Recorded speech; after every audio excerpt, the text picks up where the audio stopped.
ခင်ကြီးကသမီးကလေးထက်ငယ်ပဲ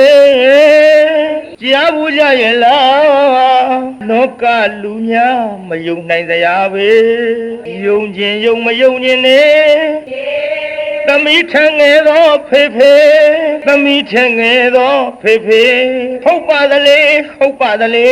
ဘုရားဘဂဝါဒီတရားအထင်အရှားဟောခဲ့ပြီလောကလူတွေသိနေကြတာဖေဖေသိနေကြတာဖေဖေအသက်ကြီးတာတော့ဟုတ်ပါသလေဘယ်နည်းနဲ့မှမငြင်းနိုင်မေသို့သောဟာကြီးရာသမီးလေးတဲ့ငယ်လေးကြားဘူးကြရဲ့လားလောကလူများမယုံနိုင်ကြပြီယုံရင်ယုံမယုံရင်နေသမီးရဲ့ငယ်တော်ဖေဖေသမီးရဲ့ငယ်တော်ဖေဖေဟုတ်ပါသလေဟုတ်ပါသလေဘုရားဘဂဝါဒီတရားအထင်ရှားဟောခဲ့ပြီလောကလူတွေသိနေကြတာဖေဖေသိနေကြတာဖေဖေအသက်ကြီးရတော့ဟုတ်ပါလေဘယ်နည်းနဲ့မှမငြင်းနိုင်ပြီသို့တော်လေကုဏဝရီရခဲ့ကြည့်တော့သောတာပတိဖြစ်သည့်ဖေဖေလေသမီးလေးမတရာကံစမှုနတ်ဖို့အစဉ်ကြီးရင်မာလေသမီးရဲ့ငယ်တော်ဖေဖေသမီးရဲ့ငယ်တော်ဖေဖေသမီးရဲ့ငယ်တော်ဖေဖေဓမ္မဝရယမကဝမသူမနာမိမှန်ကြာနီအံရှာပွေဓမ္မမိတ်ဆွေများအားလုံးပဲမင်္ဂလာပါရှင်ဓမ္မဒေးလီ channel လေးကနေတရားတော်ကောင်းလေးကိုနေ့စဉ်ရွေးချယ်တင်ဆက်ပေးနေပါတယ်အခုတင်ဆက်ပေးမယ့်တရားတော်ကိုနားမစင်ခင်မှာ channel လေးကို subscribe လုပ်ပြီးအားပေးခဲ့ကြဖို့မေတ္တာရပ်ခံချင်ပါတယ်အားလုံးပဲတရားတော်ကိုဆက်လက်နာဆင်ကြကြရအောင်ပါနော်အနန္တ၅ပါးကိုရှစ်ခိုးပါ၏ဗျာ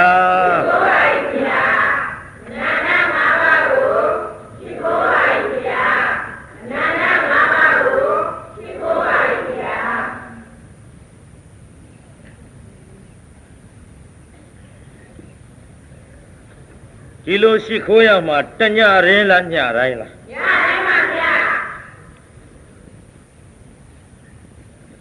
ဘုန်းကြီးတို့ကတညရင်ရှိခိုးစေခြင်းလားညတိုင်းရှိခိုးစေညတိုင်းရှိခိုးစေပါဗျာညတိုင်းရှိခိုးမှတိုက်တွန်းရတဲ့ဘုန်းကြီးမောကျိုးနတ်မှာလားရှိမခိုးမှမောကျိုးနတ်မှာရှိခိုးမှမောကျိုးနတ်ပါဗျာရှိခိုးမှမောကျိုးနတ်တရားနာပရိသတ်ကြီးလည်းအညောင်းခံပြီးတော့တရားနာကြရညတိုင်းရှ िख ိုးမှညောင်းကျိုးနတ်မှာလားရှ िख မခိုးမှညောင်းကျိုးနတ်ရှ िख ိုးမှညောင်းကျိုးနတ်ပါဗျာဒါဖြင့်ညတိုင်းရှ िख ိုးကြလို့ဘုန်းကြီးအထူးသဖြင့်တိုက်တွန်းပါတယ်တရားနာပရိသတ်ကြီးတော့ရှ िख ိုးပြီးသွားပြီဒီကနေ့အနန္တ၅ပါးကိုဘုန်းကြီးကိုယ်တိုင်ရှ िख ိုးပြီးတော့အန္တရာယ်နှင်ကြအောင်စို့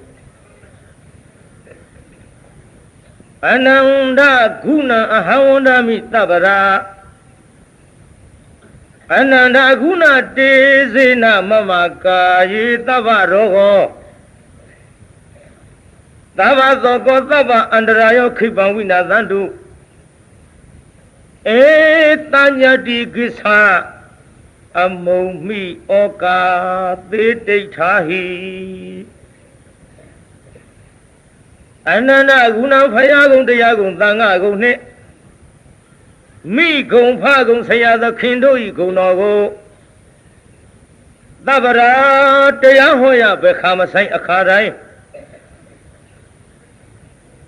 တရားဟောရဘယ်ခါမဆိုင်အခါတိုင်းဆိုတာဘုန်းကြီးတို့တရားကနေတိုင်းဟော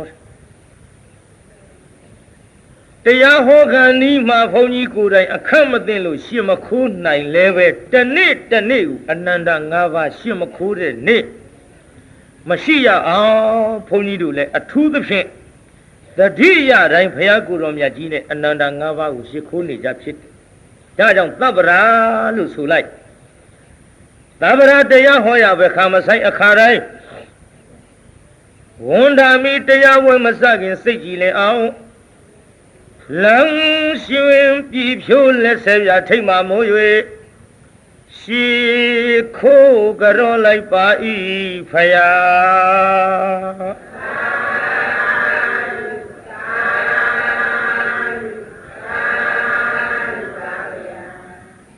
အနန္တခုဏတေစေနလောကတခွင်တွင်နိုင်ရှင်စရာမရှိပါသည်ငါပြဆုံးလင်းကုံဝင်ဖြိုးမော်တကူတော်ကြောင့်မမနှစ်ဖြားနှံ့ရုပ်ခန္ဓာပုဂ္ဂိုလ်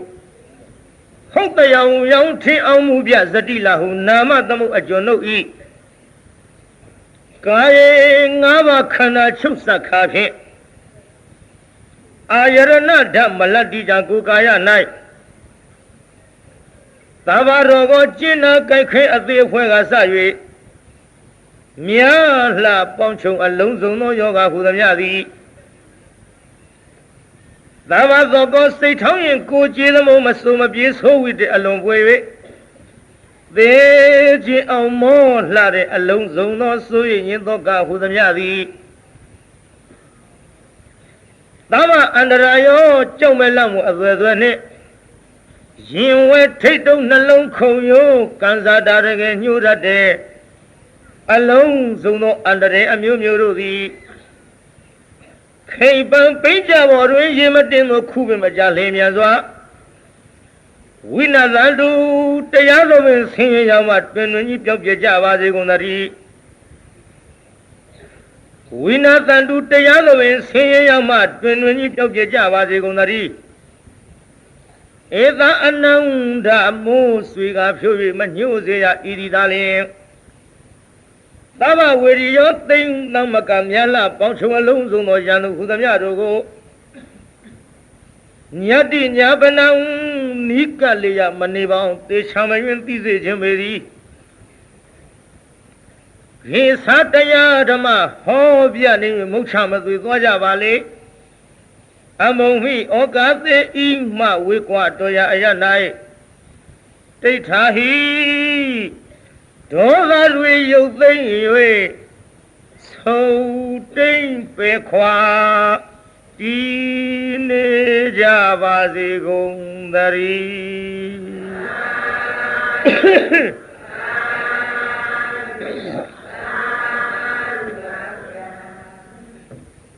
ပရိသတ်ကြီးလည်းအနန္တ၅ပါးကိုရှ िख ိုးပြီးပြီဘုန်းကြီးလည်းရှ िख ိုးပြီးသွားပြီအနန္တ၅ပါးရှ िख ိုးပြီးတဲ့နောက်ဒီကနေ့ဘုန်းကြီးတို့ရှေ့ပိုင်းကြီးညာထားတဲ့တရားခေါင်းစဉ်လေးကဘာတဲ့တုံးပြိဿသမီးထက်ငယ်သောဖေဖေ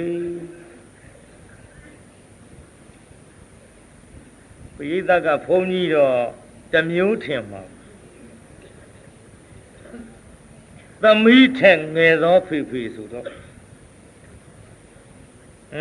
ကိုအေးကလည်းကြည်ညာသွားတယ်သမီးထက်ငယ်သောဖေဖေဆိုရင်တော့ပထွေးနေမှာသူကရွှေမျိုးရမ်းစက်ပထွေးမဟုတ်ဘူးပြိဿအဖေရင်အဲ့ဒီအဖေအရင်ကသမီးထက်ကိုငယ်တဲ့ပြိဿယုံရလားပြိဿကြီးဟာပါပြောခြင်းလေကြားမှကြားဘူးပဲဘယ်ယုံလိမ့်ယုံခြင်းယုံမယုံခြင်းနေပြိဿအဖေကသမီးတဲ့ငယ်တယ်မယုံခြင်းနေလေကျုပ်ကတော့ဒီတိုင်းပဲပေးတယ်ဒီတိုင်းပဲဟောသမီးထက်ငယ်သောဖေဖေဘာတဲ့တုံးပြိဿကြီးဟဲ့စကြစို့တန်တာကြီးလားဟပုံပြင်လားဟကာတွန်းတွေကလားဟအောင်းမိတ်နေမှာပေါ့မဟုတ်ပါဘူးဖယားဟောဇက်လန်းကိုဘုန်းကြီးဟောဖယားကိုတော်မြတ်ကြီးကသမီးထက်ငယ်သောဖေဖေလို့ဟောသလားဖယားဟောသပြောရဲကြီးပြောတယ်မကြားဘူးသေးတဲ့လူတွေဆိုတော့တရားအထုဆန်းဟောရတရားများယိုးနေရင်တဲမနာခြင်းကြဘူးဒါကြောင့်မို့လို့ကျုပ်ကလည်းအဆန်းကြီးဟောရနောက်ပိုင်းဇာလန်ခုရတိနာမည်ပေးသေးဘူးဇတ်ထုတ်ကတော့ရှာပြီးသား နာမည်ပေးဖို့ကိုခုနှစ်ကတကားအေးကလျှောက်တယ်ဘာတရားနာမည်ပေးမလို့နဲ့နောက်ပိုင်းပြီးသေးဘူးလို့ပြီးတော့မှစဉ်းစားအောင်ပဲလို့နောက်ပိုင်းကျမှထိုင်ရင်းစဉ်းစားကောက်ကြည်ညာရအခုဒီနေ့ဟောမဲ့သမီးထင်ငယ်သောဖေဖေဆိုတာလဲခုနှစ်ကလေးတွေမှာပြီးသွားတယ်မိနစ်20လောက်အတော်အတွင်းမှာဘုန်းကြီးရေးလိုက်တဲ့စာလေးတွေပေါ့စီလေးဝါလေးကြိုက်အောင်တော့ကြည့်ရှုရေးတာပါပဲအတော်လေးပါလေးနဲ့ကြိုက်မလားတော့မသိဘူးပေါ့ခုနှစ်ကမှရေးတာဘုန်းကြီးကလည်းတမျိုးတရားနာပြီးကနေ့လေကြိုရေးလို့မရဘူးဓမ္မတရားဟောမယ်လို့နေ့လေမှာကြံလို့မရဘူးကြံလို့မရဘူးဘုန်းကြီးကညတရားဟောရမယ်ဆိုရင်စကားပြောတဲ့လူများများလာလေဘုန်းကြီးကကြိုက်စကားပြောတဲ့လူမလာရင်ပလက်ကြီးလှမ်းနှဖူးပေါ်လက်တင်စဉ်းစားတရားတွေဘာတရားဟောမယ်ဘာဟောမယ်ဘာဟောမယ်အဲ့ဒါစဉ်းစားကိုယ်ကအဖြစ်ကုန်ပြီစောစောကစဉ်းစားထားတာညတရားတွေတစ်ခုမှမပါဘူးပါဇတ်ထဲတွေ့ရထွက်သွားတယ်ဒါကြောင့်စကားထိုင်ပြောနေရကထပြီးတော့တရားဟောရမှာစကားပြောတဲ့ထဲကပဲမလို့ကျွတ်တူကအခန့်သိခြင်းပါလာကဲရှိစေတော့လေသမီးထက်ငယ်သောဖေဖေဒါလေးနည်းနည်းစထားရ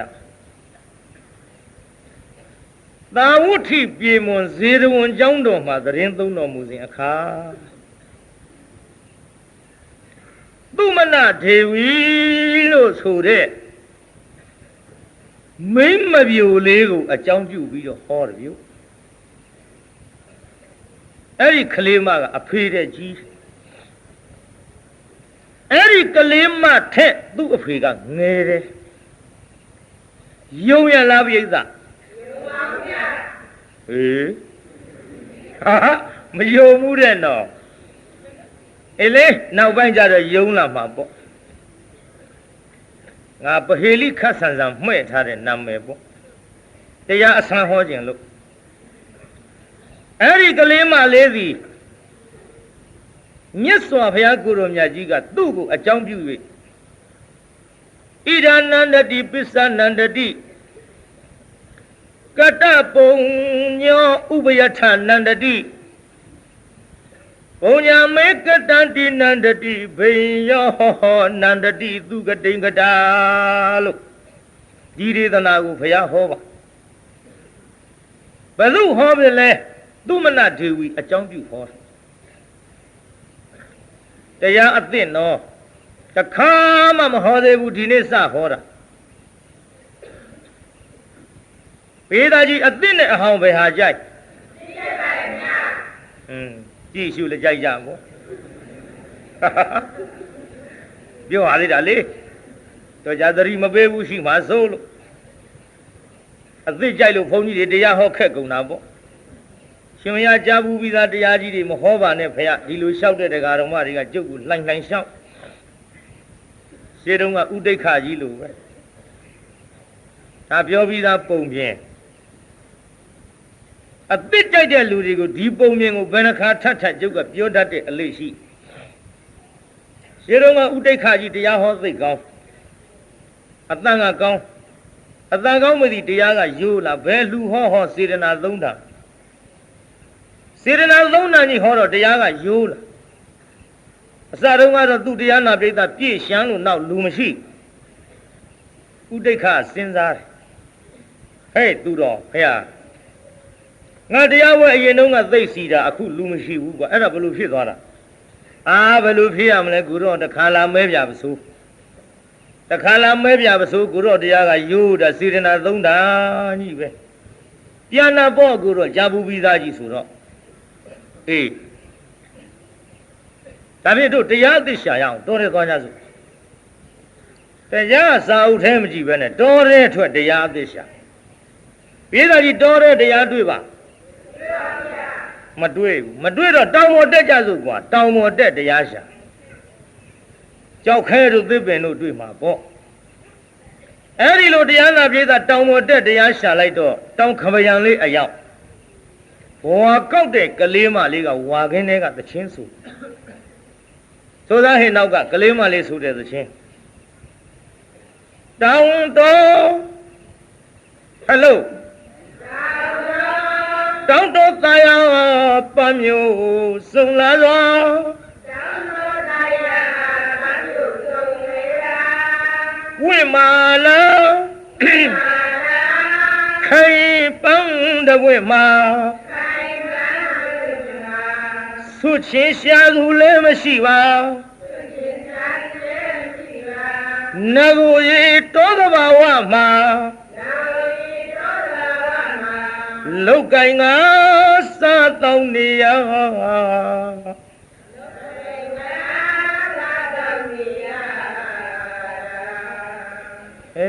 ဟန်ကြသွားပြီနော်ဝါကောင်းသမားပရိသတ်ယူတရားလားသချင်းလားရှင်းရှင်းပြောစမ်းတရားလားသချင်းလားဘသူဆိုတာလဲဟိဝါကောင်းသမားလေးဆိုတဲ့အတန်ကိုဥဒိဋ္ဌကြားဟေးသူတော်ဘုရားနားထောင်ကောင်းမူလားဟိကောင်းတယ်ဘုရားဝါကောင်းသမားလေးဆိုနေတဲ့သချင်းဘုရားဟေးသချင်းမကလို့ဘာဖြစ်ဖြစ်မင်းမကြိုက်ဘူးလားကြိုက်တယ်ဗျငါလည်းကြိုက်တယ်ကွာဟေးသချင်းမကလို့ဘာဖြစ်ဖြစ်ဖိုးသူတော်နဲ့ဘုန်းကြီးတောင်ကြိုက်ရင်လူတွေကြိုက်တော့တယ်ကွာအဲ့ဒါတို့တရားလို့ခေါ်ရရဲ့ပဲနဲ့ကောင်းပါဗျာလာမင်းနဲ့ငါနဲ့တစ်ဖြတ်စီထိုင်မှတ်ရဆိုးမှာပါကွာစောင့်ရနောက်ဆိုးတဲ့ကလေးမလေးကတောင်းတော်တရားပန်းမျိုးစုံလာစွာဝိမာလာခိုင်ပန်းတဝိမာဆွရှင်ရှာသူလည်းမရှိပါနဂိုရီတောသဘာဝမှာလောက်ကင်ကစားတောင်းနေရမဲဖျားတတ်တွေပါနေနဲ့အစင်းကိုပြေးနေတာဟိကြလားအဲ့ဒါလို့ဆိုလိုက်တော့တစ်ဖြတ်စီမှဟဲ့သူတော်မင်းရရှင်းမရတော့ဒီကွာငါလည်းနည်းနည်းတော့ရပြီကွာမင်းနဲ့ငါနဲ့ဟိုတစ်ဖြတ်စီမှတ်ပြီးစတ်စုလုပ်ရရင်ပြည့်သွားမှာပါကွာငါရတာကလေတောင်းတော်သားရပန်းမျိုးစုံလာစွာတပည့်တော်ကလေဝိမာလာခိုင်ပန်းတဝိမာဟေ့သူတော်ငါကဆုချင်းရှာသူလည်းမရှိပါတပည့်တော်ကလေနဂိုရီတောသဘာဝမှာဟေ့သူတော်ငါကလုတ်ကင်ငါစားတော့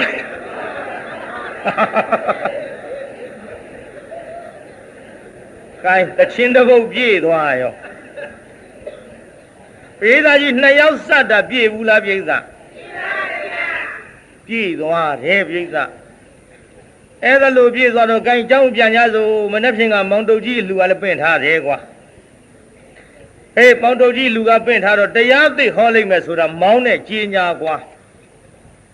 ကြီးညာကွာဆိုတော့သူတော်ကမောင်းလေးနဲ့ဓမ္မမိတ်ဆွေပေါင်းတို့ခင်ဗျာ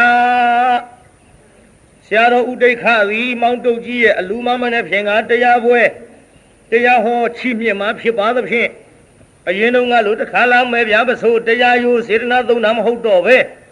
တရားအသိဆမ်းမြဟောမည်ဖြစ်၍စောစောနေရအောင်ကြွတော်မူကြပါခင်ဗျာလှဲ့ဖိတ်လိုက်ဟေးအသိတဲ့ကွာအမှန်တော့ဥဒိဋ္ဌကြီးကအတန်ကောင်းတယ်ကွာတရားယိုနေလို့ဟေးအသိတဲ့ကွာဆိုတော့မန္တထဲလူတွေရှမ်းလာနောက်တရားနာပိသဟိုမန္တထရန်နေခွာပြရမန္တကားတွေဖြုတ်ပြရစီလိုက်တာကြိတ်နဲ့ဘုန်းကြီးကတရားဝဲစဘုသူတော်ကလည်းဘေးနာကထိုင်းလို့ပေါင်းတို့ကြီးဖေဟာမင်းလေးယခုချွေးနေစာလေးတဲကရှိစုမဲ့စုလေးထုတ်ပြီးတော့လှူရတဲ့ကိစ္စအဲ့ဒီလိုလှူတဲ့ကိစ္စမှာစေတနာသုံးတန်ပြတ်ထမ်းပြီးတော့မင်းလှူတာကွမင်းအလှူကအေးလှူလားအပူလှူလားဟဲ့ဘုရားအဲ့ဒါနားမလဲဘူးဘုရားဟောအပူလှူဆိုတာကျွေးယူလှူတာဘောကွငွေကူမျောပြီးတော့ဘိဿတစ်ထောင်တော့ရိုက်ကန်းထားတာပဲအကုန်လုံးလာရင်တယောက်ကိုဘယ်လောက်သွားနဲ့တွက်တော့အလေကျွေးလေးတော့ပြေကောင်းပါရဲ့နဲ့အဲ့ဒါလိုငွေကူမျောပြီးလှူတဲ့အလှူကအပူလှူကွမိမိရှိသမျှလေးနဲ့အပြက်လှူတာမုတ်တစာကြီးအဲ့ဒီဒါနကအေးလှူကွဟာတပည့်တော်ငွေလေး900ရှိတာအပြက်ပါဗျာကျွေးမယူဘူးဗျာအကူမခံဘူးဗျာအေးကောင်းတော့ကွမင်းမလှူခင်ရှင်းမဆကကြံစီတာပုပ္ပစေတနာခေါ်တယ်ကွလှူစေကာလမှာမုံစစေတနာခေါ်တယ်ကွ လူပြီးနိဗ္ဗာန်ထီအောင်ဝမ်းမြောက်ရမယ်ကိစ္စကြီးကအပရစေတနာခေါ်တယ်ကွအစချီလိုက်တော့လူတွေလှုပ်ဖြစ်လာဘာထူးတော့ကွာတရားအသစ်တဲ့တခါလာလဲစေတနာသုံးတာဟဲ့ပြန်ရစို့နောက်ကလူတဝက်လောက်ကလစ်ဘုသူတော်မကျေနပ်ဘူးခက်တယ်ငါခုတော်ကြီးနဲ့တော့လူတွေပြန်ကုန်ပြီပြန်လာလဲကြည့်မထင်ပါဘူးရတောင်ကြီးပိတ်လို့ဆိုဟောနေကွာကြဟုတ်သားပဲစေတနာသုံးတာကြီးဟောပြန်ရမှာပေါ့ငါတောင်ပြင်းလာတရားအသစ်မေ့နေတယ်နဲ့တူတယ်နည်းနည်းလေးတော့သတိပေးဦးမှာကိုတော့တောင်တော်ဘုန်းကြီးကြားသေးဘူးကိုတော့တောင်တော်တရားဂါထာအသစ်ဖော်ပေးမေ့နေလို့အစပြိုးပေးနောက်ဘုန်းကြီးလှည့်ကြည့်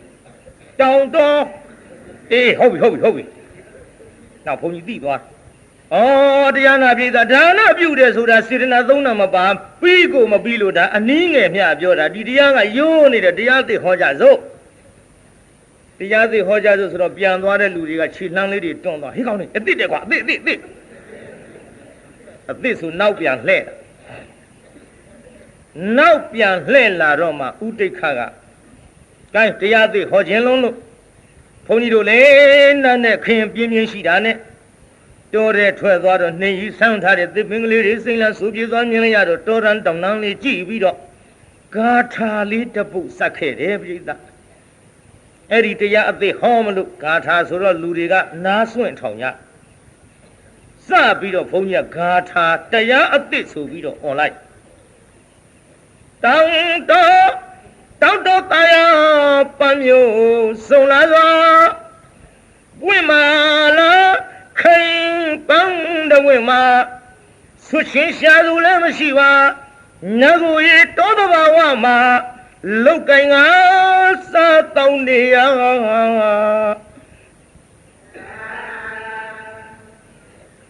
အဲ့ဒါလူလဲဆူလိုက်ရောပရိသတ်ကသာဓုမခေါ်ဘူးလက်ခုပ်တွေထပြီးပရိသတ်ကသာဓုမခေါ်ဘူးလက်ခုပ်တွေထဖြစ်လာအဲ့ဒီနောက်လေဥဒိဋ္ဌကြီးဘယ်လိုဖြစ်သွားတော့ဆိုတော့အတော်ကောင်းတဲ့တရားကိုကွာတဲ့ဟေးတရားကောင်းတော့ကွာအဲဆိုတော့သချင်းကောင်းတယ်ပြောတော့တရားကတောင်းတခြားဖင်တခြားပေါ့နော်ကြံဒီကံတို့လည်းဆိုတော့သချင်းကောင်းတယ်ပြောတော့တရားဒါပေမဲ့လို့တိုင်စားတောက်တာလောက်နဲ့တင်မပြီးပဲနဲ့လောကုတ္တရာဘဟုတုတတပိုင်းထားလို့လောကီဘဟုတုတကတက္ကန္ဓနဲ့လူငယ်နောက်ပေါက်ကလေးများမပြင်းရအောင်ဟောလာတဲ့ဘုန်းကြီးဆိုတာသိကြသဖြင့်ယောက်ျားရောမိန်းမရောကလေးရောလူကြီးရောဝိပဿနာသမားရောလက်ခံပြီးတော့နားနေတဲ့တရားတွေပါပြိဿမှန်ရလားပြိဿကြီးမှန်ပါဗျာဒါကြောင့်တရားအသစ်ပဲဟောကြပါစို့ဟောကြဆိုခုတည်းဟောသေးဘူးအဲဆိုကြည်စမ်းပြိဿပါတယ်ဖခင်ကြီးကသမီးကလေးထက်ငယ်ပဲကြားဘူးကြရဲ့လားလောကလူများမယုံနိုင်စရာပဲဖခင်ကြီးတဲ့သမီးကကြီးတဲ့ပရိသတ်ကြီးကြားမှကြားဘူးပဲလောကလူတွေယုံနိုင်ပါမလားမယုံနိုင်တဲ့တရားအဆန်းလို့ဟောတော့လေဘယုတ်ဒုက္ခမထင်နဲ့ဘုရားဟောတဲ့ကျမ်းဂန်ကထုတ်ထားတယ်ပါတယ်ဆိုသားမဖခင်ကြီးကသမီးကလေးထက်ငယ်ပဲကြားဘူးကြရဲ့လားလောကလူများမယုံနိုင်စရာပဲယုံခြင်းယုံမယုံခြင်းနဲ့သမီးထငယ်သောဖေဖေဘသူတဲ့ငယ်တော့ပြိဿပါတယ်ယုံခြင်းယုံမယုံခြင်းနဲ့သမီးထငယ်သောဖေဖေ သမီးထငယ်သောဖေဖေဟုတ်ပါသလေဟုတ်ပါသလေဘုရားဘဂဝါဒီတရားအထင်ရှားဟောခဲ့ပြီ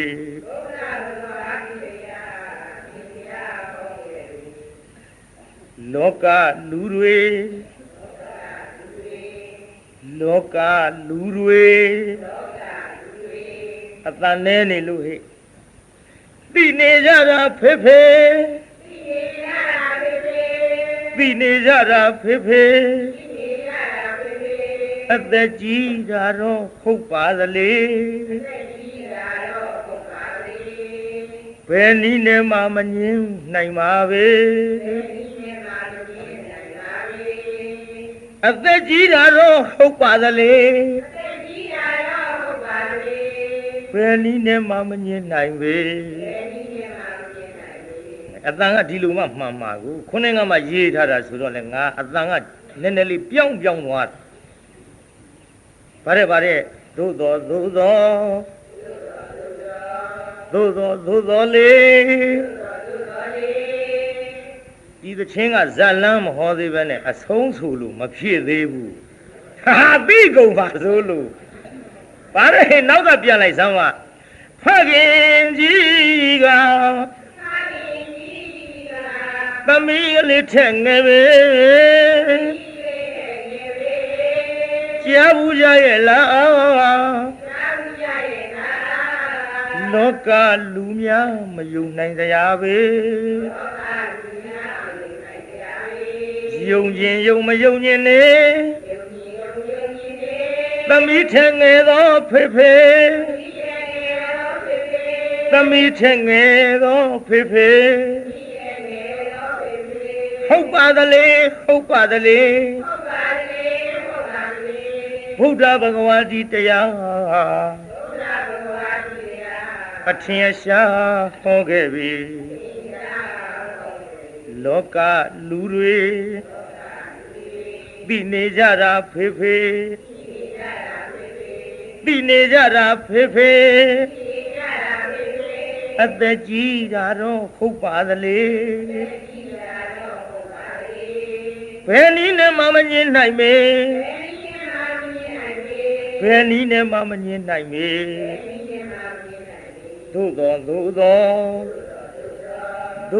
သို့တော်လေရှေ့မသွားသေးဘူးသွားလို့ဖြစ်သေးဘူးဟောရအောင်စို့သုံးလောကထိုထားသဗ္ဗညုမြတ်စွာဘုရားသည်ခုနှစ်ကဘုန်းကြီးပြောခဲ့တဲ့ဣရဏန္တတိပစ္စနန္တတိအစရှိသဖြင့်သာဝုထိပြေမောဇေရဝံကျောင်းတော်မှာတရင်သုံးတော်မူစဉ်အခါသူမနာဒေဝီလို့ဆိုတဲ့မိမပြိုလေးတယောက်ကိုအကြောင်းပြုပြီးဟောတာကိုပြိဿအဲ့ဒီမိမပြိုလေးကဘသူသမီးလဲလို့ဆိုတော့ကျွတ်တူအနာရဘိန်တထေးကြီးရဲ့သမီးပြေးသားကြီးဘသူသမီးတို့အနာရဘိန်တထေးကြီးကသမီး3ယောက်ရှိကျွတ်တို့ဘုရားကိုရောမြတ်ကြီးရွှေလက်ထက်တော်အခါကဝိသခါလီတနေ့မှာတန်ခါ2000နေ့စဉ်ဆုံးကပ်သည်ဘယ်2000တို့ဒီလိုပဲအနာရဘိန်တထေးကြီးများကလည်းတနေ့2000ဆုံးကပ်ကြသည်ဝိသခါနဲ့အနာရဘိန်တို့ကတန်ခါ2000ဆုံးကပ်တယ်လို့ဆိုတော့တပါးတော်သူတွေဆုံးကပ်ဖို့ခက်သွားတာပေါ့ဝိသခာအနာရဘိန်မကတ်လို့တပါးတော်သူတွေကပ်ပြန်ရင်လဲဝိသခာအနာရဘိန်တို့မှမရောက်လာရင်သူတို့လူတဲ့ဆွမ်းဒါနမမြတ်တရားအောင်သူများထက်မွန်မြတ်အောင်ထူးကဲအောင်ကတ်တဲ့ဝိသခာအနာရဘိန်တို့ဖြစ်နေကြတော့ဝိသခာကြီးကလည်းဒီလူတဲ့ဆွမ်းဒါနမြင်းမကလေးတွေကိုလွှဲပြီးတော့ဆွမ်းလူစီတယ်နောက်အဖွားရဲ့အရေးအရာပေါ့လေမြေကလေးတွေကိုဆွမ်းအလှခိုင်းဒီလိုပဲအနာရဘိန်တထေးကြီးကလည်းတရားနာပရိသတ်ရေသမီးကလေးတွေကိုအလှခိုင်းကိုစားထားပြီးတော့ဒီလိုကိုစားထားပြီးတော့အလှခိုင်းတဲ့အလေးအကျင့်ဟာယခုအခါမိဘများလည်းပဲအဲ့ဒီအတူယူထားကြတာနဲ့ဒူပါရဲ့ မိဘအတုကိုသားသမီးတွေလိုက်လာတယ်ဆိုရင်ကောင်းထုကိုလိုက်မှာကောင်းထုဆိုတာကလည်းမိဘများကကောင်းတဲ့အလုပ်လုပ်မှာမိဘများကဖျားသွားတဲ့အလုပ်ကိုဝါသနာပါရင်သားသမီးလေးတွေဖျားမပါဘူးလားပြိဿဖျားပါသွားကြတဲ့ကမိဘများဖျားဖူးရင်သားသမီးလေးတွေဖျားမဖူးဘူးလားပြိဿဖျားဖူးတယ်မိဘများကကြောင်းကိုသွားတယ်ဆိုရင်သားသမီးလေးတွေမပါဘူးလားပြိဿကျောင်းရောက်တော့တန်ဃာတော်တွေလက်အုပ်ချီမှုရှေခိုးကြတော့ရင်မိဘရှေခိုးသလိုသားသမီးလေးတွေအတုလိုက်ပြီးတော့ရှင်မခိုးဘူးလားပြိဿမိဘတွေတရားနာသွားတော့လေသားသမီးလေးတွေတရားနာပါမသွားဘူးလားပါသွားတော့တစ်လုံးစားနှလုံးစားကြိုက်တာလေးတွေ့တော့မိဘများကြောင့်ဒီတရားနာရသဖြင့်မှတ်မသွားနိုင်ကြဘူးလားပြိဿမိဘများကောင်းတဲ့အလုပ်လုပ်ရင်သားသမီးလေးတွေလည်းကောင်းတဲ့အလုပ်ကိုလိုက်ပြီးတော့အတုလုပ်နိုင်ကြသည်မိဘများတရားနာတော့လည်းသားသမီးတရားနာရသည်မိဘများကြောင်းသွားတော့လည်းသားသမီးကြောင်းသွားရသည်မိဘများဖျားဖူးတော့လည်းသားသမီးဖျားဖူးရသည်မိဘရုပ်ရှင်ကြည့်တော့ကိုသားသမီးလေးတွေပါမသွားဘူးလားပါသွားတော့ရုပ်ရှင်ကြည့်တဲ့အတုတွေကိုမိဘကြောင့်ရပြီးတော့လူငယ်ဆိုတော့လူကြီးတဲ့အာယုံ၅ပါးပိုကြိုက်တဲ့ဖြင့်ခဏခဏကြည့်ခြင်းလို့ပတ်စံတောင်းတော့မိဘတွေမျက်စောင်းထိုးကြသည်ထိုးဘူးလားပြိဿကြီးမထိုးနဲ့အဲ့ဒါကိုကြောင့်မိဘကြောင့်ပုဗ္ဗာစရိယမိနဲ့ဖတယ်မှန်လားပြိဿကြီးမိဘများဇပ်ပွဲသွားတော့လေသားသမီးတွေဇပ်ပွဲသွားကြသည်သွားဘူးလားမိဘများလူကြီးတွေအတုလိုက်ပြီးတော့လူငယ်တွေကလှုပ်ကြမိဘများရီးလို့လေသားသမီးလေးတွေရီထလာသည်ဖေဖေမေမေအခေါ်ခိုင်းလို့လေသားသမီးလေးတွေခေါ်တတ်လာသည်မွေးဖွားပြီးကစားတောကြီးတဲ့သွားပြစ်ထားလိုက်သမှာလူရိုင်းတာဇန်ဆိုတာလူသာမကြားရတော့ဆင်အော်တော့လူရိုင်းတာဇန်ဆိုတာလူသာမကြားရတော့ဆင်အော်တော့ဂျိုးကြတွေကရဝိတ်တွေအော်တဲ့အတန်သူသိသည်မြင်းနေနွားတွေအော်တဲ့အတန်သူသိသည်လူသာဆိုဘာမှနားမလဲတော့ဖေဖေရမေမေရဖုန်ကြီးရဖယားရရဟန်းရသံဃာရအစရှိသဖြင့်ဒီလိုအတန်ကလေးတွေလူတွေကြားပြီးတော့ကြီးတဲ့အခါပြောတတ်လာတာမိဘအတူမိဘကသင်လို့ဒါကြောင့်ပုပ္ပါစရိယရှေးဥဆရာပါတဲ့မှန်ရလားပြိဿရှေးဥဆရာဖြစ်တဲ့မိဘမှားလို့ရှိရင်သာသမီလေးတွေမှားတတ်ပါသည်မှားဘူးလားပြိဿကြီးမိဘများအတူမလိုက်ဘူးလားပြိဿကြီးလိုက်တယ်နော်ခမရတို့အတူလိုက်ပြီးတော့အကုန်လုံးအတူတွေလိုက်ကုန်တော့အကုန်လုံးဘာပြောချင်သေးတော့အကုန်လိုက်ကုန်တာအကုန်လိုက်လို့ကုန်တော့ဘယ်ဝတ်ပေါက်ကထွက်မလဲဒီအလုပ်တွေကြီးအကုန်လိုက်လုံနေသဖြင့်တန်မြာတဲ့ဝဲလက်ခတ်ကုန်တာပေါ့မှန်လားပြိဿကြီးအကုန်လုံးဆိုတာသဘောပေါက်ရဲ့လားအကုန်လုံးဆိုတဲ့ကတပြုံလုံးပပုတ်ပုံးကြီးသွားရောဘာမှမကြဘူးသာမှတ်တော့ကြည်တရားနာပြိဿကြီးမိဘများရဲ့အတူကိုလိုက်လို့အနာတပိန်တစ်ထေကြီးကလည်းသမီး3ယောက်ရှိတယ်ထဲမဟာသုဘရာချစ်သမီးနေ့စဉ်တန်ခါ2000ဆွမ်းကပ်နေကြအဖေကိုစားပြုပြီးတော့ငါသမီးကြီးလှူပေးတမ်းမေတော့အဲ့ဒါလို့ခိုင်းထားလိုက်တာမဟာသုဘရာလေးကသောတာပန်တီးတန်ဃာတော်တွေဆွမ်းပင့်ကတရားနာပြီးတော့သောတာပန်တီးပြီးတဲ့နောက်မှာအိမ်တော်ပြုသည်အိမ်တော်ပြုတော့လင့်အိမ်နောက်လက်ရရှာလေသည်သုလသုဘရာလေးကြံနေခဲ့သည်သမီးလေးအငယ်သူမနာလေးကြံနေခဲ့သည်ဘသူတဲ့တုံးပြိဿသူမနာဒေဝီတဲ့ပြိဿအနာရဝင်းသေကြီးရဲ့သမီးငယ်လေးကြံနေသည်အဲ့ဒီအနာတပိန်တစ်ထေကြီးရဲ့သမီးကလေးသူမနဒေဝီသည်သံဃာတော်ရှင်မြတ်များကိုနေစဉ်နဲ့များဆံပြုသူတရားနာဒိဋ္ဌိနဲ့သောတာပန်ဒိဋ္ဌိနဲ့ဝိသိကိစ္စကွာလို့ကျွတ်သောတာပန်ဖြစ်သွားတာပေါ့ပြေသာကြီးဒိဋ္ဌိနဲ့ဝိသိကိစ္စကွာပြီးကလေးမလေးပါဖြစ်သွားတယ်သောတာပန်ဖြစ်ပေမဲ့လို့သူကဒီမဲ့အဆင့်ဖို့အဆင့်တစ်ဆင့်နဲ့မကဘဲနဲ့ရှေ့တစ်ဆင့်တက်သွား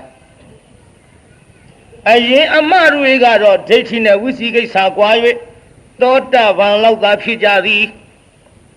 သောတာပန်လောက်နဲ့ရက်နေကြသည်ရက်ရောပေါ့ပရိသတ်ဒီဘက်ကဟာရက်ဆိုဟိုဘက်ပြောင်းသွားတာကိုဘယ်ဘက်ပြောင်းသွားတော့ပရိသတ်ဟိုဘက်ပြောင်းသွားသောတာပန်မယ်ဒီကလေးမလေးကတော့တရားနာပရိသတ်ကြီး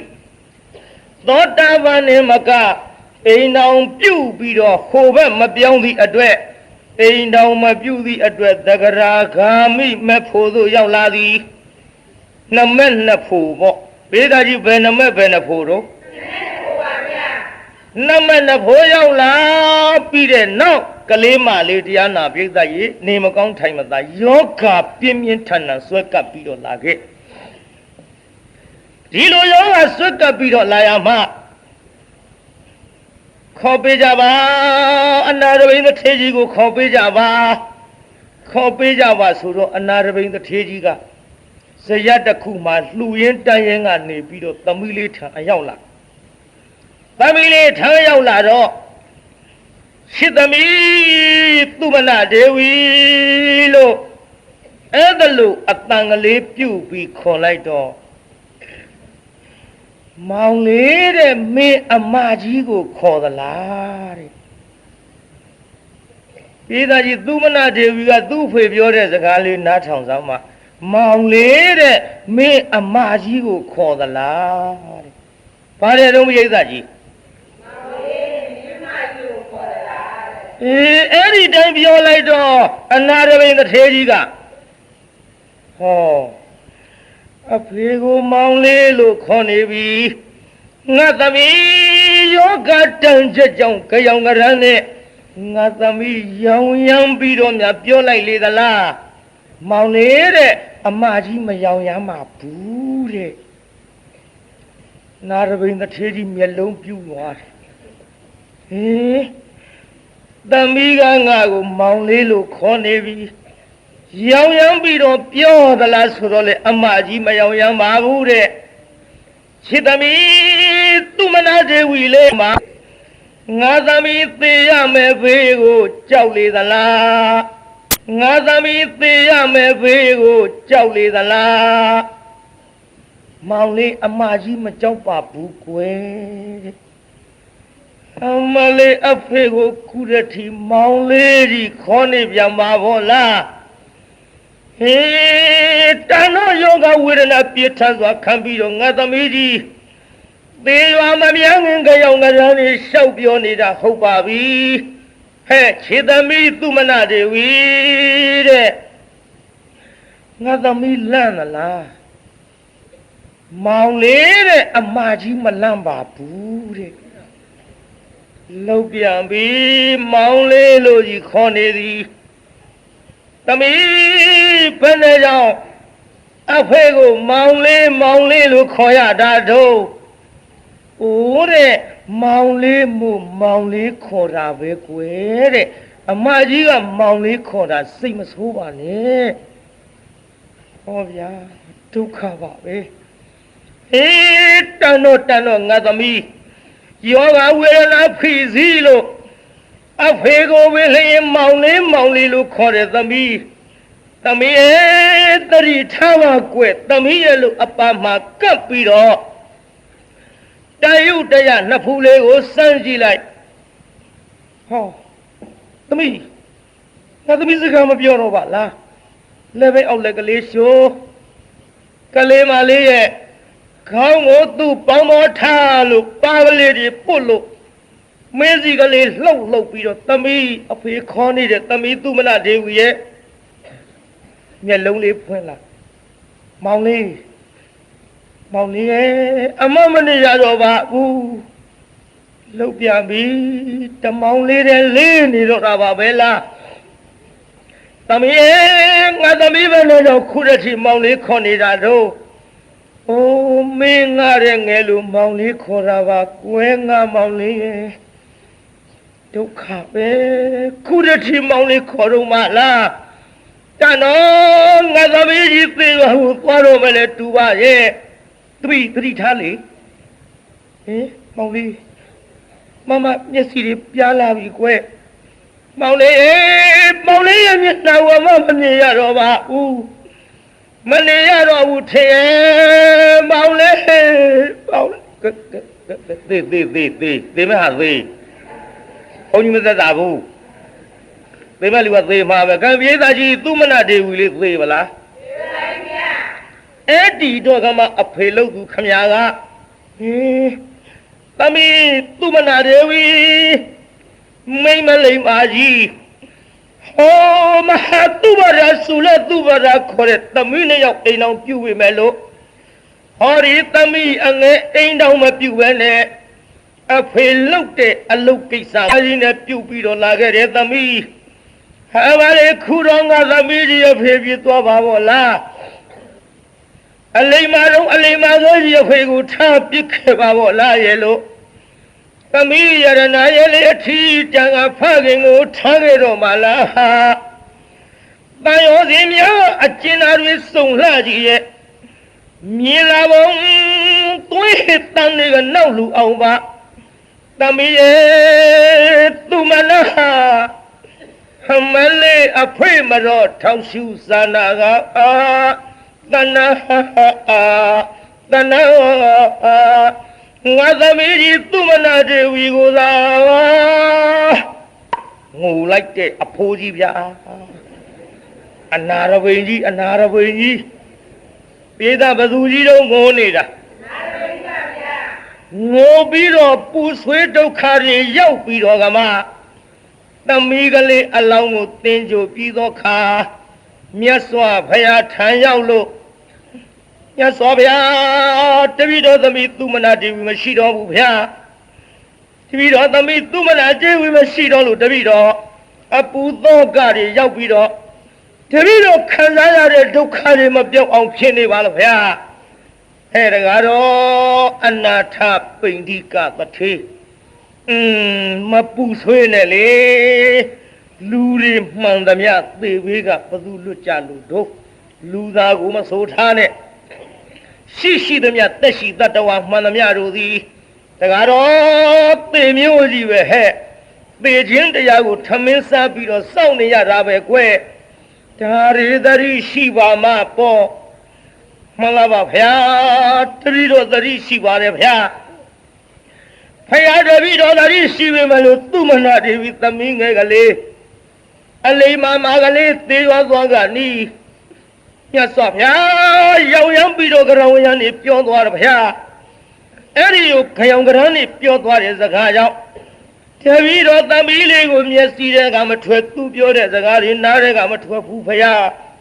ဟဲ့တကားတော့တင့်သမီးဘာတွေပြောသွားတော့တပည့်တော်သမီးလေးကတပည့်တော်ထင်လေအသက်ကြီးတဲ့ရောင်ရောင်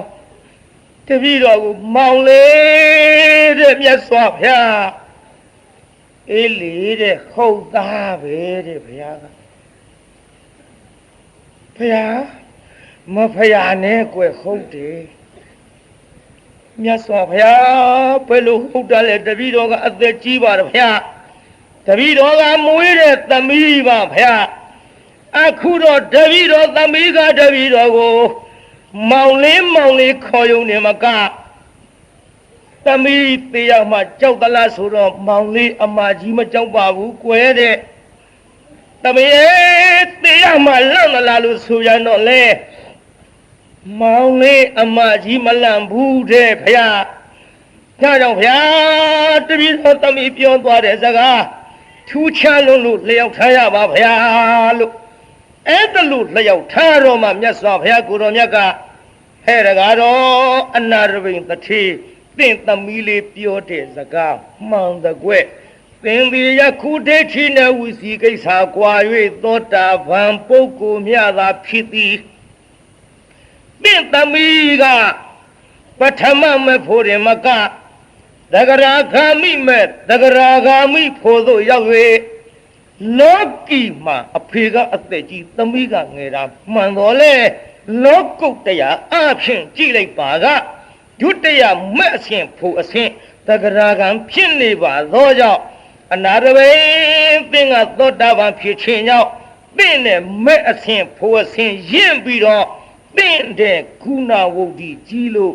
မောင်လေးလို့ခေါ်သွားတာကွယ် ဗျာအမှန်မဲလားဗျာအေးရောင်ရမ်းနာမဟုတ်ဘူးတကားတော့ရဲ့အမှန်မဲကွသက္ကရာဂမိမဲ့ဖို့ဆိုရောက်သွားပြီသင့်နဲ့ကြီးသွားပြီမဲ့အစဉ်ဖို့အစဉ်ဒါဖြင့်ဗျာတပည့်တော်သမီးလေးအခုပဲဘဝမှာရောက်နေပါသလဲဗျာတကားတော့တုတ်တိတာနတ်ပြည်မှာသင်သမီးရှိလေရဲ့လို့အဲ့ဒီကဲသို့မြတ်စွာဘုရားဟောကြားတော်မူသည်ဒါကြောင့်တရားနာပရိသတ်ရေပဟေလိဆန်ဆန်ပေးထားတဲ့နာမည်ဒီတိုင်းသာပြောလို့ကတော့ယုံကိုမယုံနိုင်တဲ့ဇလံအခုတော့ပရိသတ်ကြီးယုံသွားပါလားခုနဝုဒ္ဓိဝရဝုဒ္ဓိခုနဝုဒ္ဓိဆိုတာဂုံကြီးတာဝရဝုဒ္ဓိဆိုတာအရွယ်ကြီးတာဝရဝုဒ္ဓိဆိုတာဘာကြီးတာခုနဝုဒ္ဓိဆိုတာဘာကြီးတာကျွတ်တို့လေဟောနားလည်အောင်ပြောရမယ်ဆိုရင်ပြိဿ90ကျော်အဖိုးကြီးသင်္ကန်းဝတ်90ကျော်မဝတ်တုံးမဝတ်ကျော်မဝတ်တုံးမဝတ်ညံနေမရှိမှပေါ့ညံတုံးမဝတ်တာပြောပါလေတောင်တွေးမြောက်တွေးလျှောက်တွေးမလို့ညံနေတုံးမအသက်ကြီးမှဝတ်တော့တောထွက်ကြီးပေါ့တဝါရပြိဿကြီးဘယ်နှဝါရအသက်တော့ကြီးဘူးလား90ဆိုတော့ကြီးပါရဲ့ဗျာဟာခုဇန်ဒီကံဥဇတိလတို့က45နှစ်ရှိသေးတယ်45နှစ်ပြီမဲ့လို့ကျုပ်ကအသက်20ကရဟန်းခံတော့25ဝါရအဲ့ဒီ90တောထွက်ကြီးကတဝါရသေးတယ်အဲ့ဒီအသက်90တောထွက်ကြီးနဲ့ကျုပ်နဲ့ဘယ်သူကများရှ िख ိုးရမတုံးပြိဿအသိပလားသိပလားကြီးတာပိဿကြီးကြီးတာသိပလားတောတော်ကြီးနဲ့ကျုံနဲ့ဘယ်သူကကြီးတော့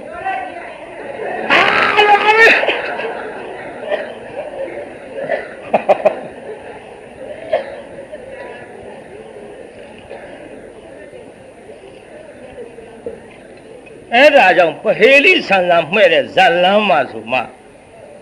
ပိဿကြီးဟိုတောတော်ကြီးနဲ့ကျုံနဲ့ဘယ်သူကကြီးဘာကြီးတာတော့အေးဝါကြီးတာဝါကြီးတာကဲဟိုဘက်ကတခါလှည့်ပြောကြအောင်ဆိုတောရွက်ကြီးနဲ့ကျုပ်နဲ့ရှင်ကြီးလိုက်တော့တောရွက်ကြီးကကြီးတယ် तू ကဘာကြီးတာ तू ကအသက်ကြီးတာကျုပ်ကဘာကြီးတာတော့ဝါကြီးတာဂုံကြီးတာဒါကြောင့်တရားနာပိဋကသမီးလေးပြောသွားတဲ့စကားဖခင်ကမမှားဘူးလို့အဲ့ဒီကဲ့သို့ဟောပါသဖြင့်ခွန်းငါမှာဖြစ်ကြဆန်းကောက်ရေးထားတာဗါတဲ့ဆိုလိုက်စမ်းမဖခင်ကြီးကသမီးကလေးထငယ်ပဲ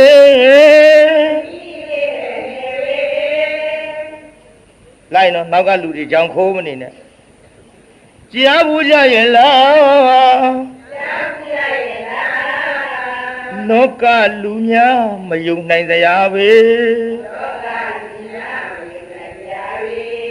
ယုံခြင်းယုံမယုံခြင်းနဲ့သမီးထငယ်သောဖေဖေသမီးထငယ်သောဖေဖေဟုတ်ပါသလေဟုတ်ပါသလေဘုရားဘဂဝါဒီတရား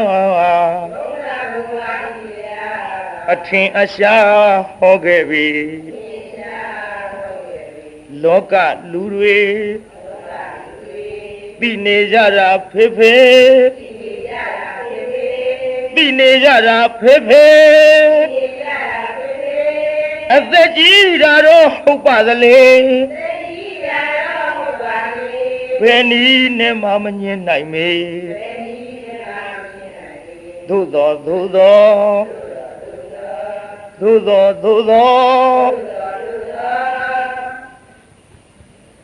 ပြန်ဆိုဟိဗါတဲ့အသက်ကြီးတာတော့ဟုတ်ပါသလေ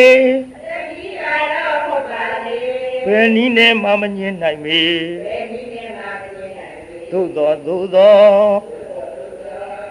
သို့သောလေခုနဝုဒ္ဓိတကယ်ကြည်တော် သောတာပတ္တိဖြစ်သည်ဖေဖေလေးသမီးဖြစ်သူသကရာကောင်းအစီမို့ပြေးကအဖေကဘာတော့အဖေကသောတာပန်သမီးလေးကသူကတရားနာပြေးတာမဲ့ဆင့်ဖို့ဆင့်မြင့်မနေဘူးလားမြင့်ပါဗျာဗါတဲ့ဆိုလိုက်ဆောင်မှာခုနာဝုဒ္ဓိတကယ်ကြည်တော်သောတာပတ္တိဖြစ်သည်ဖေဖေလေး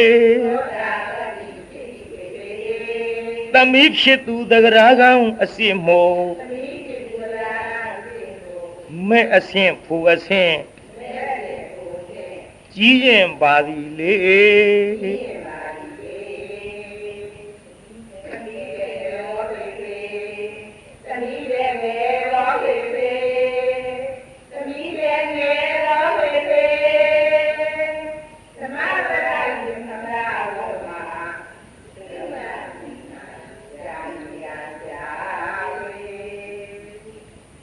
ဘယ်တော့မှဆိုထားတာလားအကြလာပါဟေးတို့ကဂျန်ဒီကန်ရိမ့်ပေးတာကြီးဘာရိမ့်တို့အတန်ကမမှန်သေးဘူးခုနကမှရေးထားတာဆိုတော့ဂိုင်းတစ်ခေါက်ပြန်စားနောက်ကလူတွေအကုန်လုံးဝိုင်းလိုက်စမ်းဘာလဲဆိုတော့မှဖခင်ကြီးကဆိုအကုန်လုံးဖခင်ကြီးကသမီးလေးထငယ်ပဲကြားဘူးကြရဲ့လားလောကလူအများမယုံနိုင်ကြပဲယုံခြင်းယုံမယုံခြင်းနဲ့သမီးထငယ်တော့ဖေဖေသမီးထငယ်တော့ဖေဖေဟုတ်ပါသလေဘုရားဘဂဝါတိတရားဟာအထင်အရှားဟောခဲ့ပြီလောကလူတွေသိနေကြတာဖေဖေသိနေကြတာဖေဖေအသက်ကြီးတာတော့ဟုတ်ပါသလေဘယ်နည်းနဲ့မှမငြင်းနိုင်ပေသို့သောလေခုနာဝုဒ္ဓိတကယ်ကြည်တော်သောတာပတ္တိဖြစ်သည်ဖေဖေလေသမီးဖြစ်သူတကရာကံအစီမို့မဲ့အဆင့်ဖို့အဆင့်ကြီးရင်ပါသည်လေ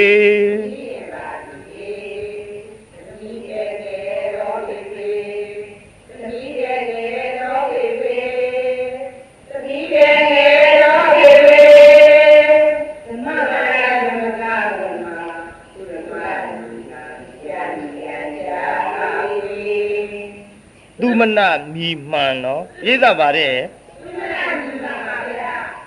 အဲ့ဒီတော့မြတ်စွာဘုရားသခင်ကိုတော်မြတ်ဟောသည့်အတိုင်းပြန်ကြည့်ရင်ဒီကနေ့ပေးထားသောနာမည်ကဘာတဲ့တုံးပြိဿဇာလံသမီးထဲငယ်တယ်ဆိုတာဘာငယ်တာတုံးပြိဿ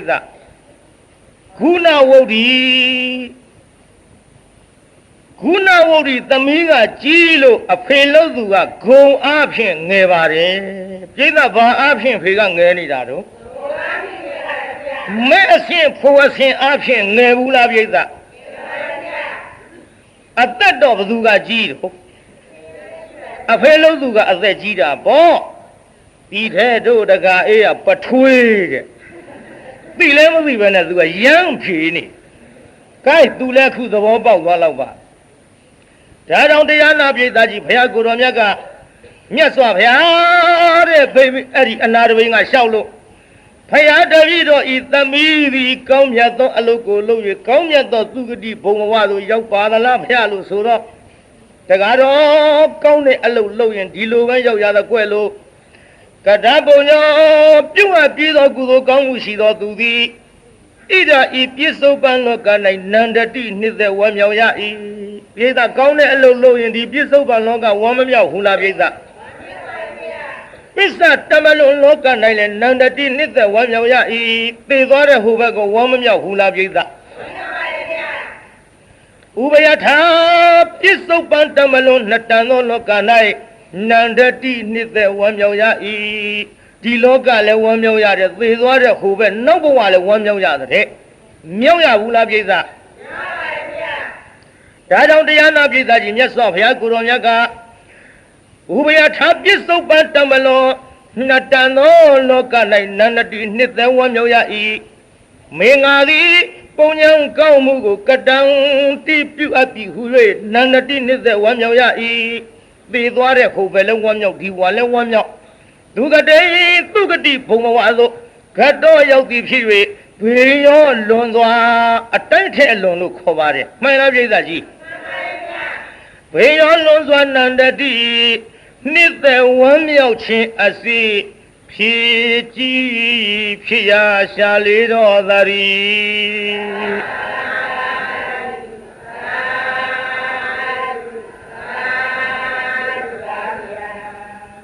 အဲ့ဒီကဲ့သို့မြတ်စွာဘုရားဟောကြားတဲ့ဒေသနာနာရသဖြင့်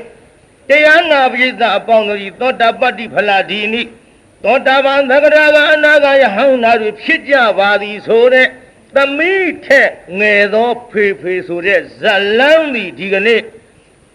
10နာရီလောက်သောအချိန်မှနေထိတမ်းပါတယ်ပြိဿဒါကြောင့်ဒီကနေ့ရှေ့ပိုင်းတရားခိတ္တနာကြအောင်စို့ဗမာရိနာမမေ့မလျော့မပေါ့မဆာသောတတိတရားဖြင့်တံပါထေထမိမိတို့ဤမှန်သမျှလွယ်လင့်တဲ့ကူပါလာလို့မပင်မညပါဘူးဆိုရင်ဖြင့်ချွေးနှဲစာလေးတွေကကြိုးစားပြီးတော့လူတောင်းနိုင်ကြပါစေကုန်သတည်း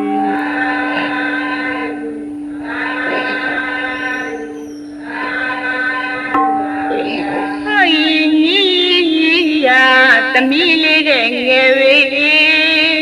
ကြောက်ကြရဲ့လားလောကလူများမယုံနိုင်ကြပြီယုံရင်ယုံမယုံရင်နေသမီးရဲ့ငယ်တော်ဖေဖေသမီးရဲ့ငယ်တော်ဖေဖေဟုတ်ပါသလေဟုတ်ပါသလေဘုရားဘဂဝါတိတရားအထင်ရှားဟောခဲ့ပြီလောကလူတွေသိနေကြတာဖေဖေသိနေကြတာဖေဖေအသက်ကြီးရတော့ဟုတ်ပါလေဘယ်နည်းနဲ့မှမညှက်နိုင်မီသူတော်လေကုဏဝရီရခဲ့ကြည့်တော့သောတာပတ္တိဖြစ်သည်ဖေဖေလေသမီးလေးမတရာဂံသမှုနတ်ဖို့အစဉ်ကြီးရင်မာလေသမီးရဲ့ငယ်တော်ဖေဖေသမီးရဲ့ငယ်တော်ဖေဖေသမီးရဲ့ငယ်တော်ဖေဖေဓမ္မဝရယမကဝမသူမနာမီမှန်ကြာနီအောင်ရှာပွေတရားနာယူသူအပေါင်းကိုယ်စိတ်နှဖျားကျမ်းမာချမ်းသာပြီးဘေးရန်ကင်းကွာကြပါစေ။